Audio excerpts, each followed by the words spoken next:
Hello, you'll have to forgive the slightly rough and tumble appearance of today's video. The wind is blustery. You can see my suitcase in the background because I've just come back from a work trip. But I really wanted to film this video on school and university and my experience kind of studying literature from the ages of basically 5 through 2021, and then going on to teach literature because now obviously it's something I do in a school setting myself. So here's the pitch for today's video. I'm going to discuss 3 books that I loved studying during my school days. I'm then going to choose and talk about very briefly 3 books that I loved or texts that I studied during my university days. And then I'm going to choose 3 texts that I personally love to teach. There will be sci-fi and fantasy somewhere in here. It's going to be a little bit more thin than normal, just so you know. But yeah, man, let's talk about it. So let's start with the 3 books that I enjoyed studying in my school days. And I'm going to start with Treasure Island because I'm adorable. And as I explain why this is going to sound increasingly adorable, because I didn't even study, whoa, caught you. I didn't even study Treasure Island. I studied a graphic adaptation of Treasure Island that was really rubbish, kind of hokey, like it was black and white. But this was one of the first books for me, especially in high school, that exposed me to the fact that I loved reading. I didn't really read that much in primary school. At least I have no recollection of it. I did the audiobooks of Harry Potter, but in terms of actually going to a library and exploring a thorough range of books, not so much. And this awful, hokey, shaky, sort of photocopied 20 times illegally copy of Treasure Island was such a joy for me. This copy of Treasure Island made me say, I can't believe I have to wait till next lesson to continue this story. And when someone says that, you know you have them. I read Treasure Island, I reread it like 5 or 6 years ago. I'm not fully convinced that I can articulate all the narrative plot points of Treasure Island very well anymore. Nevertheless, at the same time, I have such affection for this book because it is the book that made me, to some extent, at least at that stage in my life, fall deeper in love with not studying books, but enjoying books. And that's so crucial. It's so crucial. I need to do a reread of Treasure Island. Let me know if you're interested in that as my hair spiders up. Look at that. Whoa. Yo, let's just embrace it. Hang on. There we go. Right, book number 2. Okay, next, let's talk about Macbeth. Have you heard of Macbeth? You might have heard of Macbeth. I loved studying this play. Now, here's the thing. I mentioned earlier the discussion of the canon and whether the canon should be a thing, all these kind of ancient, respectable texts. Are we doing pupils, students a disservice by only teaching the canon, right? Are we just kind of giving these old dead white men to pupils and expecting them to read that and entrenching the fact that those books are the most important? I think it's a really important discussion. At the same time, Macbeth blew me away. It really blew me away. And it's not just because I'm Scottish.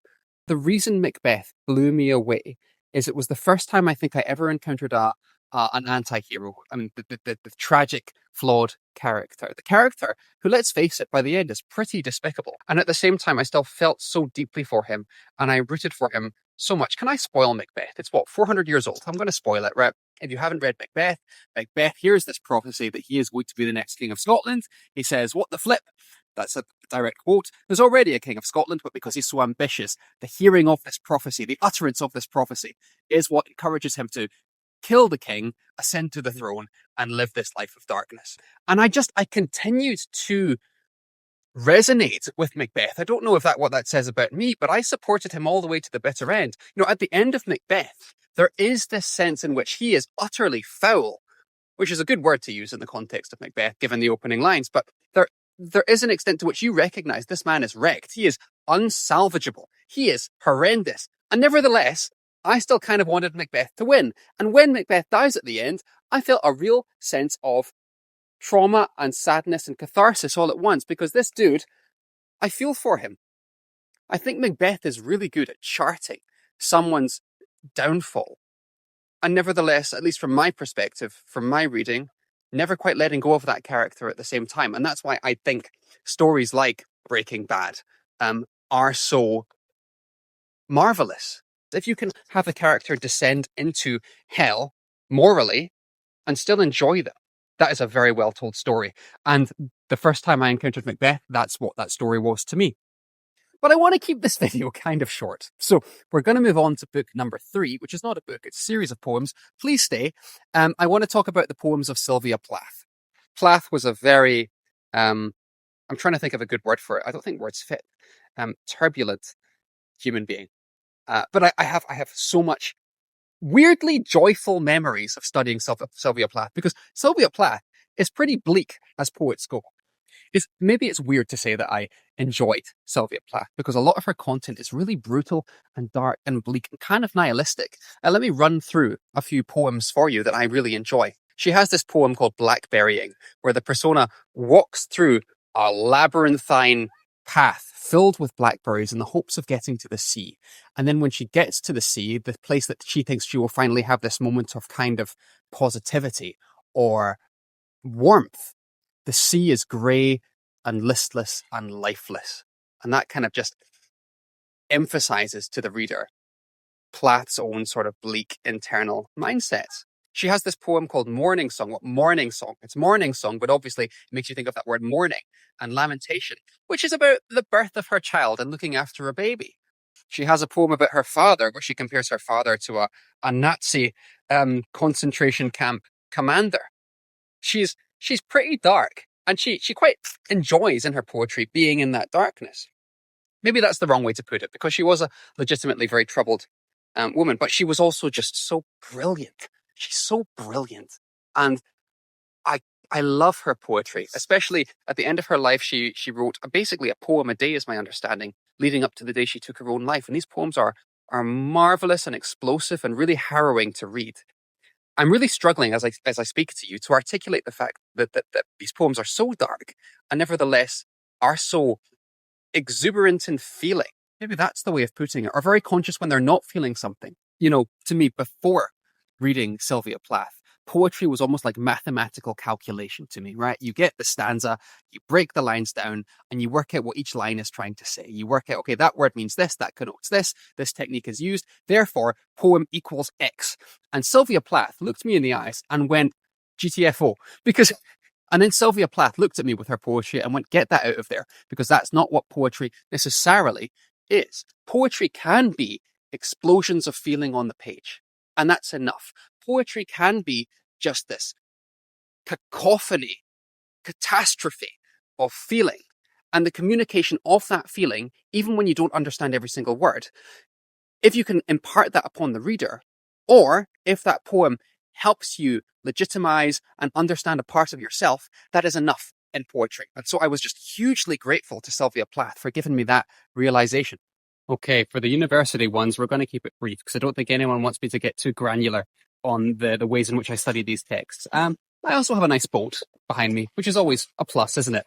So these are going to be three very different texts. The first one I want to talk about, the book that I studied in university that meant a lot to me, was Dr. Faustus by Marlowe. If you're not aware of Marlowe, he was a pretty eccentric guy. He's like Shakespeare's weird, not quite as good little brother. Dr. Faustus, if you're not aware, is about a man who sells his soul to the devil for 10, 20 so years of power, and then eventually the devil comes back to get what's due to him. Now, the reason I love Dr. Faustus so much, I swear I'm going to keep this brief, is the textual history, the idea of textual criticism. I just found this such a fascinating question with Dr. Faustus. You have two different kinds of story here. You have the A text and you have the B text. They have different scenes, different inclusions, different omissions. I'd never encountered this before. The idea that a text can have different variants and we're not quite sure which one is which, that was new to me with Dr. Faustus. And I really did enjoy that aspect of learning about this book. It's not just that there were two different variants of Dr. Faustus. It's the idea of which one is legitimate? Which one is the true one? Is there a true one? Can we not just enjoy the fact that we have two stories? Does it matter which one was originally written by Marlowe or not? Hello, I've moved to a bush. The issue with filming in Yokohama is that Yokohama is very popular and it's hard to find some real estate. The next one is Kurt Vonnegut. We read Slaughterhouse-Five during the first kind of 6 months of my first year at university. We read this book called House of Green Plums, which was esoteric and difficult and abstract and kind of dreadful. And then we read Slaughterhouse-Five, and I loved having those two back to back because I had to get to the depths of how difficult and frankly unpleasant reading a book can be before being rewarded with Slaughterhouse-Five, because it was probably my favourite reading experience of that year. And part of the reason for that is just that it was fun. It was a really fun book to read. If you haven't read Slaughterhouse-Five, first of all, do. It's about 200 pages long. It's about a World War II veteran who gets unstuck in time is how it's described. You know, the time traveler's wife, very similar thing. This man just ends up kind of hopscotching around his own existence, reliving various moments from birth to death and then back to being in World War II. And he flickers all over his own life. And it's such an interesting little concept. He gets abducted by aliens at one point, because why not? And what Slaughterhouse-Five did for me was it made me realize that literature, capital L literature, again, going back to that aspect of the canon and whether or not it's legitimate or not, books that are required reading can also be fun. They can also be enjoyable. And of course, we do have to make space for things that are rich and dense and difficult. But sometimes fun books are also rich. And that's something really important to bear in mind. And that's what Slaughterhouse-Five taught me. The third text that I read in university that I want to talk about is Slinger by Ed Dorn. And I'd be very surprised if you've heard of it, although that sounds very patronizing. Forgive me. Forgive me. The reason I say that is that Ed Dorn is not the most popular writer, nor is Slinger very well known, is my understanding, outside of a certain niche. Slinger's really fun. It's kind of a combination of a few things that I've talked about previously. The idea that you don't have to understand every single line in a poem. The idea that poetry can be fun. It's all about a gunslinger who moves through the American West and all the signs and representations of the American West in 20th century America. And that is what this 200-page poem is. And it's marvelous and it's funny. There's 4 volumes of Slinger, and the first volume especially is very, I would say, quite easy to understand. It does get a little bit more abstract and complex as it goes on, kind of gets in the weeds of itself. But the first 50 pages of Slinger, I read it with a smile on my face. It's just a fabulously creative, weird text. Kind of goes back to the discussion with Sylvia Plath, right? I had a perception of poetry as being maths. And it took Sylvia Plath to unlock for me that it wasn't maths. Similarly, though, I had this construction of poetry as something sensible and professional, wearing a tie. And it took Slinger for me to realize that poetry doesn't have to be that. Poetry can be a bit silly, and poetry can be just creative.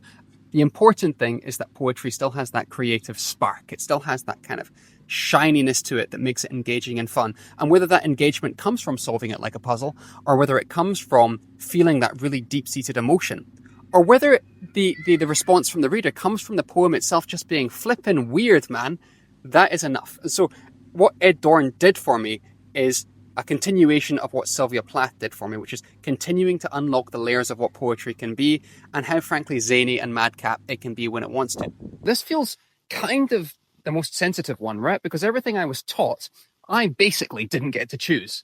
But when it's you in the classroom and you're the teacher, you're choosing that text, right? So there's a sense in which this one feels a lot more personal than the ones before. But hey, I think I've already exposed my heart to you many a time, so we'll persevere. We'll get through it. Now, the first text I love to teach is Nimona by N.D. Stevenson. Just a fabulous work. It's a graphic novel. It's about 300 pages long. It involves a shape-shifting child who decides to sign up with the bad guys. Okay, she decides to be the assistant of Ballister Blackheart, who is the evil antagonist of this sci-fi fantasy mashup setting. So I primarily taught Nimona in a second language school context. These kids didn't quite have as much English as your average child, maybe growing up in the UK, growing up in America, on average. And it was really important to me when I was teaching these kids not to give them something watered down. I didn't want to just give them Jane Eyre, but reduced in complexity until it basically becomes a cartoonish parody of itself. I'd much rather give them a cartoon. It was really important to me that these children got an English text that was 100% genuine and authentic and not boiled down, which is part of the reason I chose Nimona. But the other reason I chose Nimona, I don't know why I walked so far back, forgive me. The other reason I chose Nimona is it's genuinely such a complex little story. It's a real Trojan horse of a graphic novel. It starts off seemingly very binary, okay? Good, bad, black, white. But what the story manages to do in an impressively short page count is unspool and unravel those preconceptions you have. Now, other texts do this too, right? Questioning what is good and what is evil is pretty standard fare for fantasy and sci-fi these days. But the way Nimona does it so delicately and so gracefully, I think is worth real inspection. And there's kind of a deliberate blurriness and fuzziness, a deliberate vagueness in Nimona, which I really appreciate for a story that feels a little bit younger. N.D. Stevenson is very happy to let you walk away not having everything resolved, not having a bow tied on everything, which I think is very admirable. Basically, what I'm saying, if you boil all this down, is you can get some really rich discussion out of Nimona. So that's the Mona. Let's talk about number 2, which is Julius Caesar. We're going back to Shakespeare, forgive me. People talk about these classic Shakespeare works, right? Othello, Romeo and Juliet, The Tempest, Hamlet. And Julius Caesar often is kind of seen, I think, as a bit of a lighter play, not as much going on. It's one of the B-listers. And it's true, I think in terms of actual word count, it is much shorter than those other plays, but nevertheless, I just find it really enthralling and captivating in a way I absolutely do not find Romeo and Juliet captivating whatsoever. She's like 13. And when I teach Julius Caesar, I really do bring in the theme of propaganda, which is very obvious, right? It's pretty much straight there in the text. But I think it's a really crucial way that pupils and students can explore both persuasion and misinformation and all that kind of grab bag of stuff that is so pervasive in today's society. Because the truth is, every single thing in the world today, if it's written down, it's trying to persuade you, right? I'm trying to persuade you right now. You look at a banknote, the banknote is trying to persuade you of something about that country. If you look at a map, the map is trying to persuade you in some way something about the geographical location that it is setting forth. Nothing is neutral. No text is neutral. No language is neutral. I'm on my hobby horse, I'm sorry. But I think Julius Caesar is a really great encapsulation of this set of themes and issues. And I fully think that reading it is much more important than something like Romeo and Juliet. If I have to read Romeo and Juliet again, there will be a third corpse on that bed. But before I leave you, I want to talk about Carol Ann Duffy. Now, if you go into a Scottish school and you say, let's talk about Carol Ann Duffy, you will get lots of groans, because in 90% of schools that I've encountered, in Scotland at the very least, Carol Ann Duffy, who was the poet laureate for a long time in the UK, was basically prescribed reading. You had to teach Carol Ann Duffy. And every single pupil in a Scottish school will have encountered Carol Ann Duffy. And for that reason, they dislike her. And you know what? I kind of get that, right? Because when I was prescribed a book, it's something that I immediately fell out of love with as well. The Great Gatsby. I despise The Great Gatsby. And part of that is because he was given to me, F. Scott Fitzgerald, when I didn't really want him. So I do understand why so many pupils do not like Carol Ann Duffy. Because she's the vegetables you have to eat to get through your English course, if you like. But her poetry is so good. And in particular, Carol Ann Duffy's collection, The World's Wife, it's so worth reading. Now, this again is the collection that will probably get taught most often in Scotland, so I do understand why people do have some revulsion towards it. It's such a brilliant collection. What The World's Wife is, it's a collection of poems where the narrators and the personas in the poem are the wives of various famous people from history or fiction. You will have a poem called Mrs. Kong, where it's all about being married to King Kong. You'll have a poem called Mrs. Midas, where it's all about the fallout of the marriage once King Midas has made this decision that everything he should touch should turn to gold. What does that look like in a relationship? What does it look like watching someone destroy themselves so utterly? You know, I've heard some people describe The World's Wife as man-hating or radical.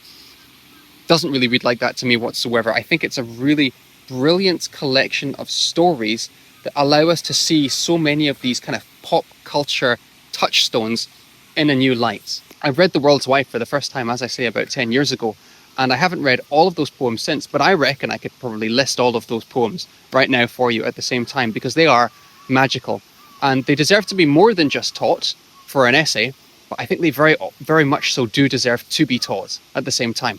Right, I have travelled so far for this video. I've been all over the place, so thank you for staying with me. I am aware that these texts in some ways are quite diverse, in other ways they are not so diverse. So I want to hear from you. Please let me know, what texts do you particularly enjoy teaching if you're a teacher? What texts really resonated with you when you were studying in school? And also, what texts have you read recently that you would want to be taught to yourself 10, 15, 20 years ago? Or 2 or 3, I don't know how old you are. But in the meantime, I have wittered for way too long.